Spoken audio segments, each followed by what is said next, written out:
Terrence Hayes didn't walk into the bank looking for respect. He walked in because deadlines don't care how you look. Rent was due on one property. A contractor needed payment on another. Numbers had to move. Clean, fast, and precise. That was it. But the moment he reached the counter, the air changed. Jessica looked up, and whatever warmth she'd been wearing vanished. Her eyes scanned him quickly. Dust on his jacket, jeans worn thin at the knees, sneakers that had clearly lived a life. Her fingers tightened around her pen. "Yes?"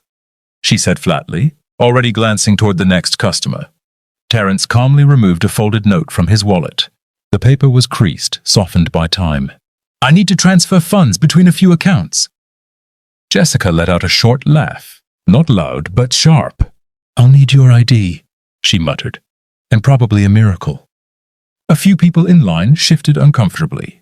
Terrence didn't react. No sigh, no defense. He simply handed her If you want the voice of justice to be raised in the world, you must subscribe to our channel. His ID. What Jessica didn't know, what she never thought to consider, was that the man in front of her wasn't just a customer. He was the landlord, the quiet owner behind the building she worked in, the unseen name on the lease the bank depended on. She scanned the ID and frowned.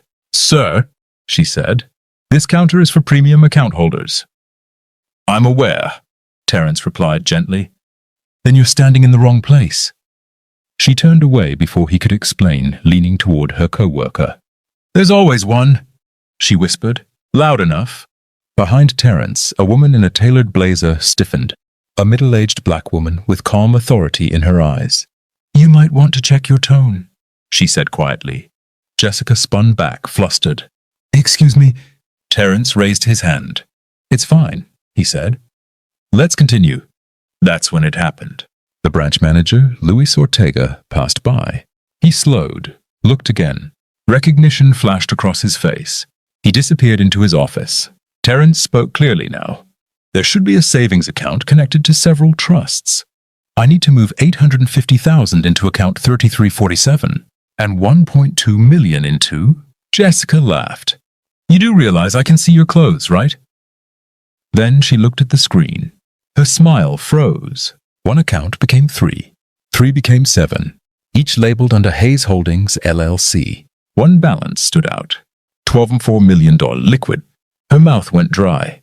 She clicked again. Real estate reserves. Investment holdings. Trust management. Emergency liquidity. This wasn't luck. This was structure. Her voice changed instantly. "Oh, Mr. Hayes, I didn't realize." Terrence met her eyes. "You didn't realize I belonged here?" The line behind him was silent now. Someone lifted a phone. Someone else stepped aside. Luis Ortega returned. "Mr. Hayes," he said warmly, extending his hand. From a distance, police sirens screamed louder and louder. 3 police cars rushed toward the house, tires screeching. Guests gasped in fear. Children clung to their parents and started crying. The music stopped instantly. Officers jumped out with tense faces, hands on their weapons. "You, hands up now!" Michael froze. His heart pounded. He slowly lifted both hands in the air. Emily screamed, running toward him, but her friends held her back. "Please stop," she cried. "He hasn't done anything." The officers ignored the pleas. The guests stayed rooted in fear, unsure of what was happening or why. Emily covered her mouth, trembling.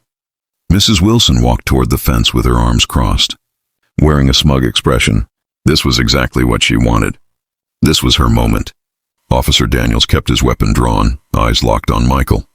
But the second officer, Officer Gray, looked around at the decorations. The wedding setup, the crying guests, the terrified bride. Nothing made sense to him. He leaned closer to his partner and whispered, "Something feels wrong.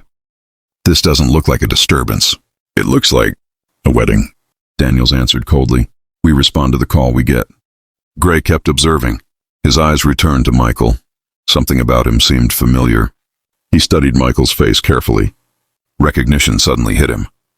He took a breath. "Sir, are you Michael Harris?" Michael didn't move. He slowly nodded. Guests began whispering among themselves. Daniels lowered his weapon slightly. Gray stepped closer, stunned.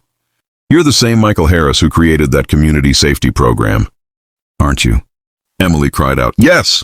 He's the most gentle man you will ever meet. Michael's mother, Linda, stepped forward. My son saved 3 children from a burning car last year. One of the neighbors added, he built a shelter for homeless veterans. Another guest said, he buys school supplies for kids every single month. A third guest added, he volunteers at the community center every weekend. Officer Gray was speechless. Daniel slowly holstered his gun. Mrs. Wilson's face turned pale as snow. The confidence she had earlier vanished instantly. Her lips trembled. She tried stepping back quietly, but everyone had already seen her. Gray asked softly, Sir, are you also the Michael Harris running for mayor next month? Michael hesitated. He hadn't planned to reveal it today, but given everything that had happened, honesty was the only option left. Yes, he said. I haven't announced it publicly yet, but yes, I'm running for mayor. A silence rolled across the entire wedding. Shocked faces, wide eyes, deep breaths. Mrs. Wilson staggered back a step. Mayor? He's going to be a mayor? Her voice cracked, her knees weak. Officer Daniels walked toward her. You didn't mention any of that in the call? She stuttered. I didn't know. I thought he looked like... Gray cut her off sharply. You made a false emergency call. You put innocent people in danger. Your assumptions could have led to someone getting hurt. Everyone stared at her. She looked down at her feet, humiliated, exposed.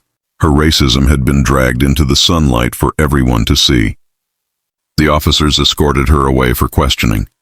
She kept mumbling excuses, none of which made sense anymore. The moment she was gone, the atmosphere slowly softened. Guests exhaled deeply. Children wiped their tears. Emily rushed to Michael and hugged him tightly. The officiator cleared his throat with a soft smile and said, Well, where were we? The guests laughed gently, tension melting away. Michael looked into Emily's eyes. Nothing is going to ruin our day. She nodded with a teary smile. Not today, not ever. They turned toward the officiator again. After everything they had just survived, the vows meant even more. With steady voices and full hearts they said, I do. The crowd erupted in applause. Music started again.